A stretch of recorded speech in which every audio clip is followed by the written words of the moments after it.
Andreas Krieg is a security analyst and assistant professor in defence studies at King's College London. He joins us now from Geneva. Always good to see you, Andreas Krieg. So we know at this stage it's a lone attacker, possibly acting on his own, possibly more than that. What will the security services be looking for now with that information?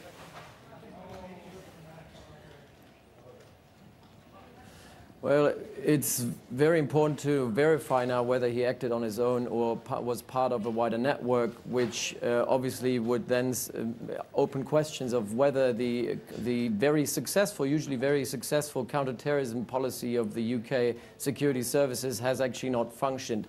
As it looks now, it looks like it's been a single attacker. There have not been any claims by ISIS on any of their news bulletins in the morning to claim that attack. So it seems highly unlikely that ISIS was behind this attack directly. Obviously, there's a lot of indirect radicalization. Could be that the individual involved radicalized himself on his own. But then again, it begs the question of how was he able to build this bomb and this device using nuts and bolts to actually make it even more vicious, more dangerous, having a bigger impact? Yeah, I was going to ask you about the tools that he used. Verify whether he acted on his own, and that is the big challenge. I mean, they must be extremely concerned at this sort of step up in sophistication, the gadgets that he used, and the fact that he deliberately went after such a soft target, the psychological impact of that.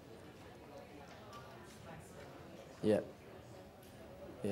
Exactly, it has a massive psychological impact. While in London, most of the targets there might be more of hard targets, in the north of the country, it might not be the case. So the CCTV coverage in London is very dense, so it's very difficult to actually evade it. In Manchester, it might be a little bit easier. But then I'd say building a bomb like this could be inspired from the internet. You can find those plans on the internet, but then obviously why did the security services not find these plans? Why did they not see him, actually identify him as someone who was looking to build such a device? But it's not that sophisticated. I think with someone who might have been even overseas, who should have been obviously on the radar of the security services, they could have easily built a device like this. It's not that complicated. And going into an open public space, this foyer of the Manchester Arena was a public space. Going in there and blowing yourself up is relatively easy, and it's something that you cannot prevent. There's no 100% security net anywhere in the UK, and the UK is very sophisticated in that. That can basically protect the public from stuff like this happening, which is very worrying because the public has to be aware that when you're in a crowd, things like that can happen, and there is nothing that can provide you with 100% security. So what do the security services do now? Okay, let's leave that there, Andreas Krieg.